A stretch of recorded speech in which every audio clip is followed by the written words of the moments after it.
유대인들의 안식일 준수의 그 철두철미성에 관해서는 저는 어려서부터 여러 설교를 통해서 익히 들어 알고 있었습니다. 한 가지만 말씀드리면은 안식일에 적군이 쳐들어왔는데 유대교인 청년이 보초를 서다가 적이 들어오는 걸 그만 막지 않고 일이다 이거죠. 그래서 그만 적군에게 사살되는 그런 일을 겪었다. 그런 이야기를 들으면서 저는 그게 과장이겠지 그런 생각을 했어요. 그리고 목사님들께서 율법주의의 그런 미련함을 꼬집기 위해서 그런 말씀하시는 예다. 그렇게 생각을 했는데 막상 성지순례를 가서 제가 직접 겪어보니까 실제 그럴 수도 있었겠다 그런 생각을 했습니다. 호텔 엘리베이터를 전부 다 서게 해놓은 거예요. 매 층마다. 닫힘도 안 됩니다. 그리고 놀라운 것은 그 어린아이들도 그 청소년들도 그 버튼을 누를 생각을 전혀 하지 않는다는 거예요. 참 신기하고 놀라웠습니다. 그거 버튼에 손 하나 갖다 대는 거를 안 한다 이겁니다. 유대인들에게는 안식일이 그만큼 절대입니다. 유대교에 지금도 입교하려면 세 가지를 준수를 해야 됩니다. 첫 번째는 유대교식의 할례를 받아야 됩니다. 두 번째는 유대교식의 안식일을 지켜야 됩니다. 세 번째는 유대교식으로 먹어야 됩니다. 섭생, 코셔라고 그러죠. 유대 사람들이 먹는 방식으로 먹어야 됩니다. 이 세 가지를 지키면 유대교인이 될 수가 있습니다. 이렇게 안식일은 율법에 있어서 대표 선수입니다. 유대인들에게 안식일이 중요할 뿐만 아니라 지금 우리 그리스도인들에게도 안식일은 대단히 중요합니다. 왜냐하면 예수님의 거의 대부분의 사역은 안식일에 이루어진 겁니다.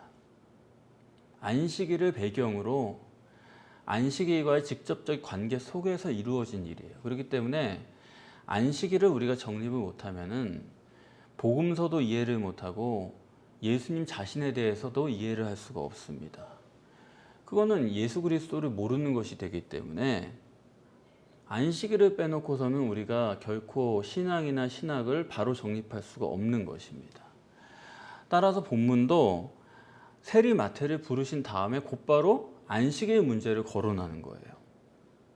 그리고 다음 단락도 또 안식일 얘기입니다. 너희가 반드시 안식일은 정립하고 가라. 그런 얘기입니다. 그래서 기독교가 뭐가 기독교냐 할 때 그건 태생적으로 유대교와의 차별이 기독교입니다. 어떤 차별이냐? 안식일의 차별이에요.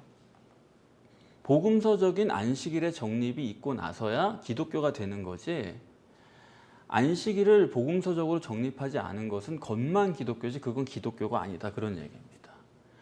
오늘 본문에서 안식일에 밀밭 사이로 제자들이 지나가다가 밀을 잘라서 비벼서 먹었습니다. 젊은 사람들이 출출하니까 입에 털어 넣었겠죠.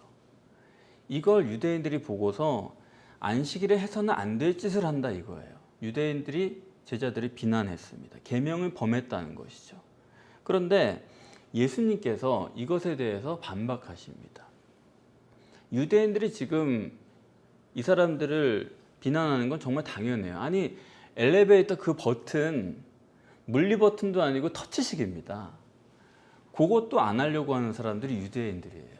그런데 밀을 잘라가지고 비벼가지고 입에 털어 넣었다. 이건 틀림없이 계명을 범한 겁니다. 해서는 안 될 짓을 한 건 분명합니다. 그런데 이 같은 사건을 두고 유대인들은 안식일 계명을 범했다. 그렇게 말하고 있는데 예수님은 그게 아니라는 거예요. 오히려 성경적으로 합당한 일을 했다라는 것입니다. 기독교에서는 이렇게 설교를 합니다. 못난 제자들을 예수님께서 감싸주셨다는 거죠. 변명해 주셨다는 거죠. 예수님 참 곤란하게 됐다 이런 얘기죠. 그런데 감싸주신 게 아니에요. 성경을 똑바로 우리가 읽으면 예수님이 이걸 감싸주신다고 그러면 예수님은 안식일을 범해도 괜찮다고 하는 게 됩니다. 그렇지 않습니까? 그 범해도 그거 별일 아니야. 그 사람이 그럴 수도 있지. 예수님은 그렇게 말씀하시는 분이 아니에요. 안식일을 범해도 괜찮다는 게 아니에요. 예수님은 지금 뭐라 말씀하시냐면 안식일을 범한 게 아니다 그런 얘기예요. 너희 유대인들이 안식일을 정립을 못했으니까 조각조각 성경에서 어느 한 부분을 가지고서 조각신학이죠. 그걸 문자적으로만 봐가지고 이걸 안식일을 범했다라고 하는데 성경을 전체로 보면은 이건 안식일에 합당한 일이다 이거예요. 예수님의 입장은 전혀 다른 것입니다. 그러니까 예수님 보실 때는 유대교 너희는 코끼리 다리다 이거예요. 그 말만 가지고 보면은 너희 말이 맞지만 비난할 수 있지만 예수님 말씀은 코끼리 전체여야 된다. 예수님의 말씀은 코끼리 전체다 이겁니다. 그래서 이 코끼리 다리를 어떻게 해석해야 되냐 이거예요. 코끼리 다리를 아무리 쌓아놔봤자 그건 코끼리가 아닙니다. 코끼리 다리 여러 개 가진 것 뿐이죠. 그래서 코끼리를 가지려면 어떻게 해야 되느냐. 우선은 본질적 의미에 충실하려고 해야 됩니다. 사람이 그 본질적 의미를 모르면은 그 작은 문자 하나하나에 매달릴 수밖에 없어요. 그래서 유대교나 기독교나 얼마나 이 문자 단어 하나하나에 이렇게 열을 올리는지 이 본문의 이 진리, 본질에 대해서는 아주 백지 상태가 된 겁니다. 유대교가 안식일을 지키려고 애를 쓰는 것만큼이나 기독교도 다르지 않아요. 그걸 주일로 바꿨을 뿐이지 생각하는 방식이 똑같습니다. 주일을 안 지켜도 된다라고 제가 말씀드리는 게 아니에요. 주일을 지키되 그 본질을 알고 성경적으로 해야 되는 거지 그런 거 없이 주일은 지켜야 된다. 요 문자 하나를 가지고 해서는 안 된다 그런 얘기를 드리는 겁니다. 그래서 본질이에요. 믿음이 뭐냐, 구원이 뭐냐, 메시아가 뭐냐. 메시아가 뭔지에 대해서 본질적으로 규명을 하지 않은 채로 그냥 밀어붙이니까 믿어야 된다 이러니까 기독교가 지금처럼 성경적이 아닌 그런 종교가 되어버린 것입니다. 왜 떡을 먼저 하고 잔을 나중에 하느냐? 물어보면 성경에 그렇게 했으니까. 그게 돌아오는 답이에요. 성경에 여자가 가르치지 말랬으니까 여자 목사는 안 된다. 성경에 머리에 뭐 쓰라고 그랬으니까 교회에서 뭐 써야 된다. 우리는 그래도 다는 못 지키지만 그런 거 지키려고 애를 씁니다. 말씀대로 살려고 합니다. 말씀대로 살려고 한다는 그게 유대교예요. 그게 기독교가 아니다 그런 얘기입니다. 왜 예수 이름으로 기도합니까? 그렇게 써 있으니까요. 죄다 그런 식입니다. 그러니까 자기가 어떤 성경의 한 부분에 필이 꽂히면은 거기에만 그냥 목숨을 거는 겁니다. 그러면서 천국을 가겠다는 거예요.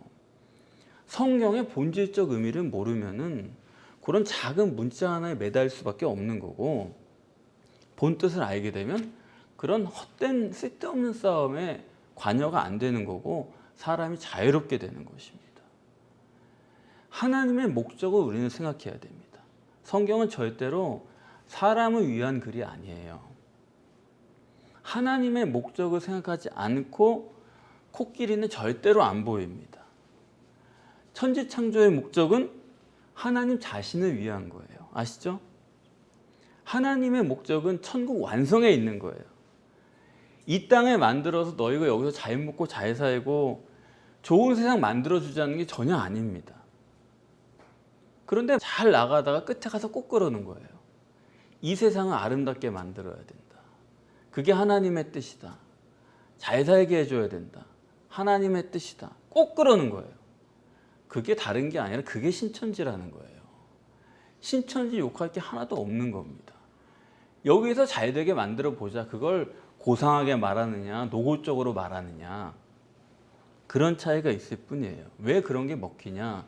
성경의 어떤 구절을 문자적으로 보면 실제로 그래야 될 것 같은 거예요.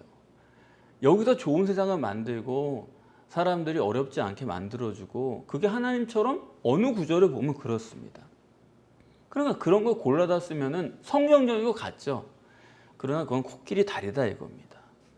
지구상의 교회들 부흥하는 것마다 뭐 다는 아니겠지만 말은 자기들이 신본이라고 그러지만 실제로 얘기를 들어보면 다 인본이에요. 걔들이 자기 입맛이 따르는 곳에 모이는 거지 입맛이 안 맞으면 모이지 않습니다. 이렇게 기독교가 코끼리가 없는 코끼리 다리만 가진 신학, 그런 신앙, 코끼리 다리만 잔뜩 가지고 있기 때문에 여러분 다리는 아무리 모아놔도 그것은 코끼리가 아닌 것입니다. 이 점을 분명히 해야 돼요. 그래서 현실에 보면은 신학자와 신학자는 논쟁하지 않아요. 이건 제가 신학교의 현실을 말씀드리는 거예요. 왜 신학자끼리는 서로 논쟁하지 않느냐? 논쟁해봤자 소용이 없어요. 왜냐하면 어차피 평행선을 가니까. 예정론이 맞다. 의지론이 맞다. 자기가 진리라면 왜 죽도록 안 싸웁니까? 그것만으로 구원을 받는다고 한다면 왜 상대방과 싸우지 않습니까? 왜냐하면 자기들도 알거든요. 내가 이런 걸 가지고 얘기하면 저 사람 또 다른 걸 들이밀 거라는 걸 알아요. 성경적으로 이게 해소가 안 될 거라는 걸 자기들이 압니다. 애초에 코끼리 다리를 붙잡고 있기 때문에 코끼리로 설득할 능력이 없다는 걸 알아요. 그렇기 때문에 서로 논쟁 안 합니다. 코끼리 다리끼리 왜 논쟁하겠어요? 그렇지 않습니까? 코끼리 전체를 계시한 건 주님밖에 없어요. 그런데도 사람들이 코끼리에 대해서 고민 안 하고 자기가 믿고 싶은 코끼리 다리를 하나 쥐고 그걸 가지고 평생 동안 싸우는 겁니다. 거기에 목숨을 걸어요. 그게 바로 종파라는 겁니다. 그러면서 신앙생활을 하는 거예요. 오늘 본문을 보면 예수님께서 기가 막히게 유대인들에게 답을 하시는 겁니다. 유대인들이 뭘 잘못 생각하고 있느냐? 그거를 사무엘상 21장 1절에서 6절을 통해서 말씀합니다. 정확하게 그 부분을 여러분들이 읽으셔야지 주님의 의도를 명확하게 정립할 수가 있어요. 이런 얘기죠. 사울에게 쫓기는 다윗이 높당에 있는 아히멜렉 대제사장에게 갔습니다. 자기가 쫓기니까 배가 고파가지고 그런 사실은 숨겼지만 대제사장에게 부탁을 하는 거예요. 나와 일행이 배가 고프니까 먹을 걸 좀 달라고 그럽니다. 그랬더니 아히멜렉 대제사장이 지금 항용떡은 없다. 누구나 먹을 수 있는 떡은 내가 가지고 있는 게 수중에 없고 있는 것이라고는 하나님께 바치는 진설병 뿐이다. 그래서 아히멜렉 대제사장이 진설병을 다윗에게 건네주지 않습니까? 그리고 다윗이 그걸 자기가 먹고 그 함께한 일행에게도 그 진설병을 건네줬다 하는 게 성경에는 그렇게 건네줬다라고 써있지는 않지만 건네줬다라는 게 그 기록이죠. 여기서 여러분들이 유심히 보셔야 될 건 뭐냐면 아히멜렉 대제사장이 그 진설병을 다윗에게 건네준 거지 다윗이 그걸 가서 집어먹은 건 아니다. 그렇습니까? 안 그렇습니까? 사무엘상 21장 1절에 6절에 읽어보시면 건네준 거지 다윗이 가서 막 집어먹은 게 아니다 그런 얘기예요. 이거 왜 이렇게 중요하다고 말씀드리냐면 진설병이 뭡니까? 매 안식일마다 이스라엘 12지파의 상징으로 12개의 떡을 그 지성소 밖에 있는 성소에 있는 진설병 상에다가 6개씩 두 줄로 올려놓는 거예요. 이게 하나님 거다 그런 뜻입니다. 그래서 매 안식일마다 더운 떡을 방금 한 따끈한 떡을 거기 진설을 해요. 그러면 그거를 일주일 동안 뒀다가 다음 안식일이 되면 그걸 한번 물리고 새로운 더운 떡을 올리게 됩니다. 그러니까 그 일주일 동안 진설되어 있는 동안에 그 떡은 뭐냐면 하나님이 먹는 떡이에요. 우리 제사랑 거의 비슷합니다. 하나님 그 떡을 드시고 그 먹고 난 떡을 이제 물리면 그걸 대제사장이 그걸 먹어요. 율법에 어떻게 규정되어 있냐면 그 떡은 대제사장만 먹을 수 있어요. 제사장만 먹을 수 있어요. 일반인은 절대로 못 먹어요. 그리고 또 한 가지 뭐냐면 성소에서 먹어야 돼요. 그거를 밖에 가지고 나가가지고 먹으면 또 안 됩니다. 그런 떡이에요. 아시겠죠? 그런데 이 떡을 예수님께서 어떻게 해석을 하시냐면 본문에 예수님 보시는 각도가 전혀 다른 거예요. 예수님은 다윗이 제사장에게 받아 먹은 게 아니다 이거예요. 어떻게 했어요? 자기가 들어가서 해서는 안 될 짓을 다윗이 한 겁니다. 성소에 들어가서 집어먹었다 이거예요. 틀림없이 그렇게 쓰고 있지 않습니까? 그러면 예수님은 왜 이것을 대제사장에게 받아서 먹은 걸로 안 하시고 다윗이 직접 집어먹은 걸로 기록을 하신 거예요? 분명히 사무엘상 21장 1절에서 6절은 받아서 먹은 걸로 되어 있는데 예수님은 그거를 다윗이 가서 직접 집어먹은 걸로 말씀하셨다 이겁니다. 이 점이 대단히 중요한 거예요. 지금 다윗이 집어먹은 진설병은 물려낸 진설병이 아니다 그런 얘기를 하시는 거예요. 물려낸 진설병은 제사장한테 받아가지고 먹어야 되는 거죠. 그렇죠? 물려냈으니까 그걸 받아 먹어요. 그런데 지금 집어먹었다는 건 뭐냐 하면 물려낸 게 아니라 있는 진설병이에요. 현재 올려져 있는 걸 다윗이 가서 집어먹었다 이거예요. 무슨 얘기입니까? 하나님 드시라고 올려놓은 진설병을 다윗이 가서 직접 집어먹었다 이겁니다. 주님의 해석이 이해되십니까? 여쭤볼게요. 차려놓은 진설병 그걸 다윗이 집어먹었으면 다윗이 누구예요? 하나님이죠. 하나님이 드시는 하나님용 떡이에요. 그래서 지금 주님은 다윗을 하나님으로 설정을 한 거예요. 그 말씀의 의도는 뭐예요? 지금 예수님이 하나님이다 그런 말씀입니다. 그래서 맨 나중에 인자는 안식일의 주인이다. 내가 하나님이다. 그 얘기를 하시는 겁니다. 그러시면서 예수님께서는 이것으로 율법이며 안식일이 뭔가를 말씀하시는 거예요. 사무엘상 21장 1절에서 6절을 여러분들이 읽으실 때 실제로는 유대인들도 그렇게 읽는 겁니다. 그 구절을 보면서 다윗이 해서는 안 될 짓을 했네. 그런 의문을 가지고 있는 구절이에요. 또 아히멜렉도 잘못했네. 실제로 읽을 때 그렇게 읽습니다. 그렇지 않습니까?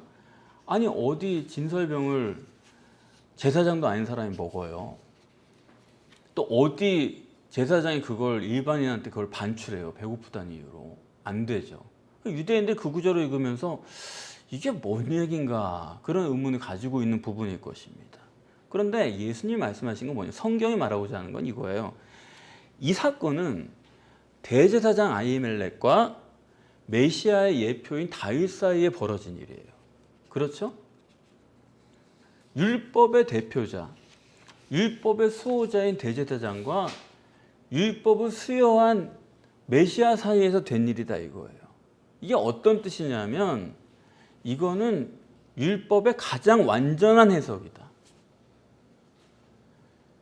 율법에 그냥 적절한 일을 했다 그런 정도가 아니라 이것은 율법에 저촉되지 않는다 이런 소극적인 얘기가 아니라 이것은 율법의 가장 완전한 해석이다. 그런 뜻입니다. 여러분 이해가 되세요? 이 사건은 잘못된 사건이 아니라 오히려 이해해줘야 되는 게 아니라 오히려 가장 완전한 아무도 이의를 제기할 수 없는 사건이다 그런 얘기예요. 그러니까 뭐냐면 성경은 문자적으로 봐서는 안 되는 거예요. 문자적으로 보면은 다윗이고 아히멜렉이고 다 잘못한 거예요. 다윗도 먹어서 안 될 떡을 먹은 거고 아히멜렉은 줘서도 안 됩니다.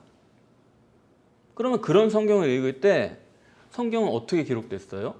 육적인 건 육적으로 기록하고 영적인 것도 육적으로 기록을 해요. 그러면 그런 성경을 읽을 때 육적으로 읽었는데 이게 도대체 모순이 발생하면 어떻게 읽으라고요? 아 이거는 육적인 얘기 써놓은 게 아니라 영적인 얘기를 표현한 거구나. 그렇게 읽어야 돼요. 그 부분은 영적으로 읽어야 돼요. 예컨대 남자가 부모를 떠나 아내와 연합하여 둘이 한 몸이 될지어다. 그걸 육적으로 읽으면 어떻게 둘이 하나가 돼요? 이건 영적인 얘기죠. 그러니까 남자가 부모를 떠나 하나님을 떠나서 아들 예수 그리스도가 여자에게 가서 연합했다. 영적인 결혼을 얘기하는 것입니다. 그러니까 성경은 영적으로 읽어야 되는 거지 문자적으로 읽어서는 안 되는 것입니다. 모세가 구스 여인을 아내로 맞았어요. 그랬더니 아론과 미리암이 비난을 합니다. 아, 율법이 이방 여자랑 결혼하지 말라고 그랬는데 네가 그렇게 하면 어떻게 하느냐. 그랬더니 하나님께서 그 사람들을 장막으로 불러다가 꾸짖었어요. 하나님이 율법을 무시한 거냐? 아니죠. 구약도 문자적으로 읽어서는 안 된다 그런 말씀입니다.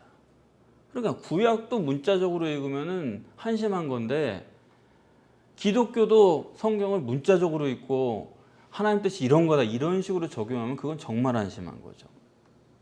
오늘 본문의 주님의 해석이 놀라운 거예요. 다윗이 곧 하나님이고 주님이 하나님이시라는 거예요. 하나님이 하신 것은 어떤 것이든지 선이고 어떤 것이든지 율법에 가장 합당하고 그것은 의로운 일이죠. 다시 말씀드리면은 이제부터 주님께서 하시는 성경 해석은 주님이 기준이다.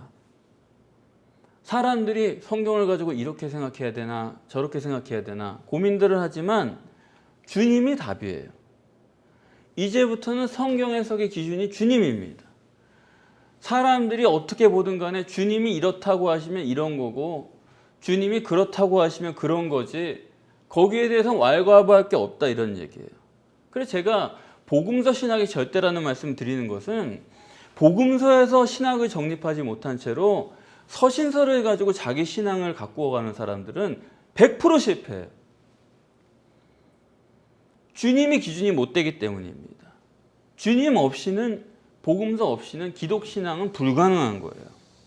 뿐만 아니라 본문에서 주님은 율법이요 성경을 주신 목적이 무엇이냐 하는 것도 말씀하려고 해요. 진설병을 성전에 들어가서 집어먹은 건 다윗입니다.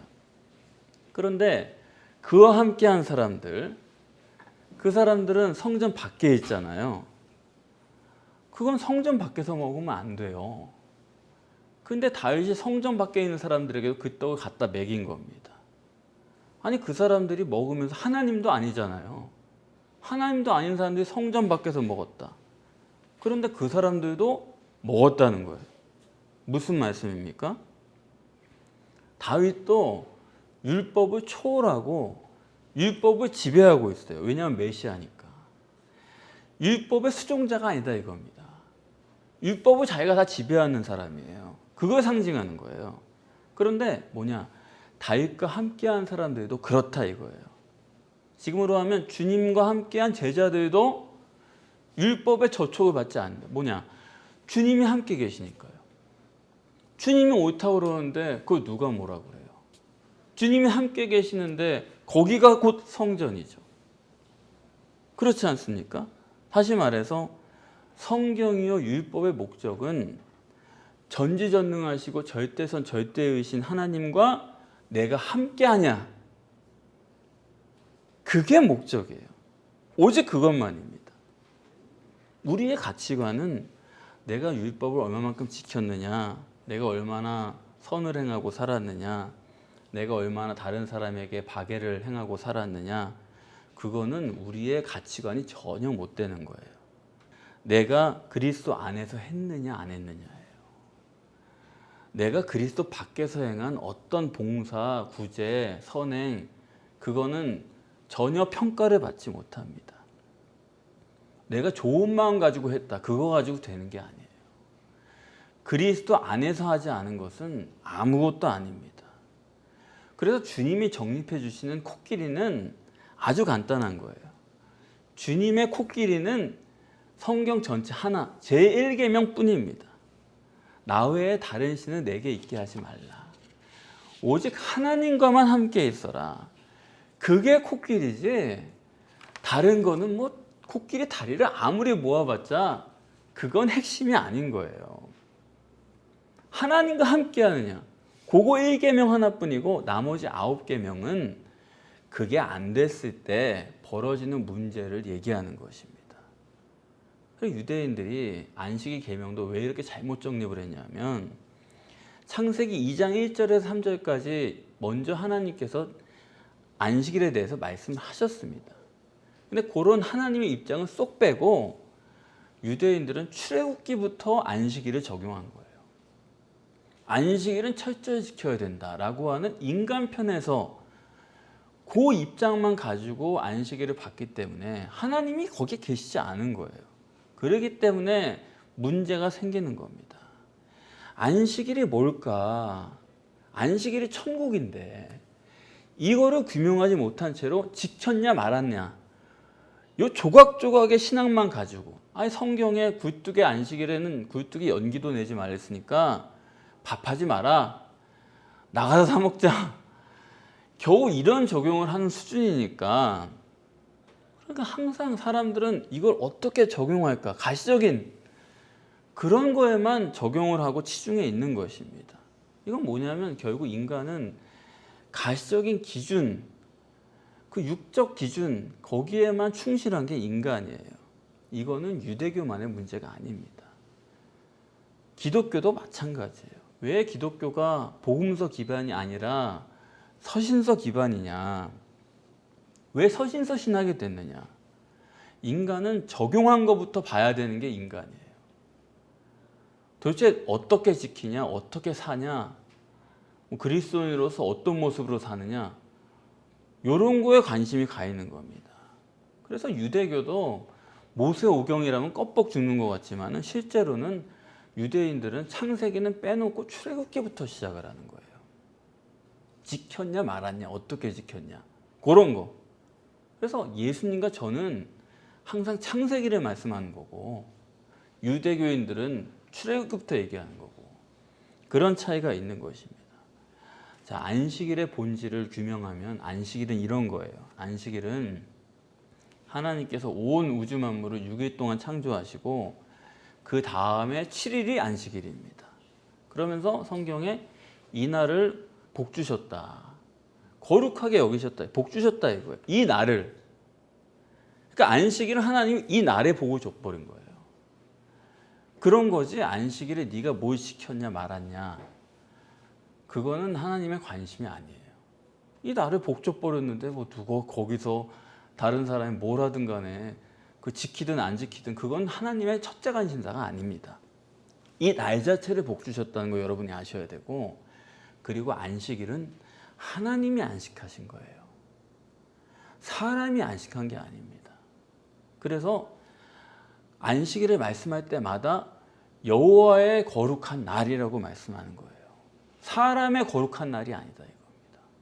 안식일은 하나님을 위한 날이다. 그러니까 하나님을 위한 날이지 거기서 네가 지켰냐 말았냐 이거 가지고 싸울 문제가 또 아니다. 이거 본질적으로. 그런가 하면 엿새 동안은 저녁이 되고 아침이 되니 물리적 시간이 있잖아요.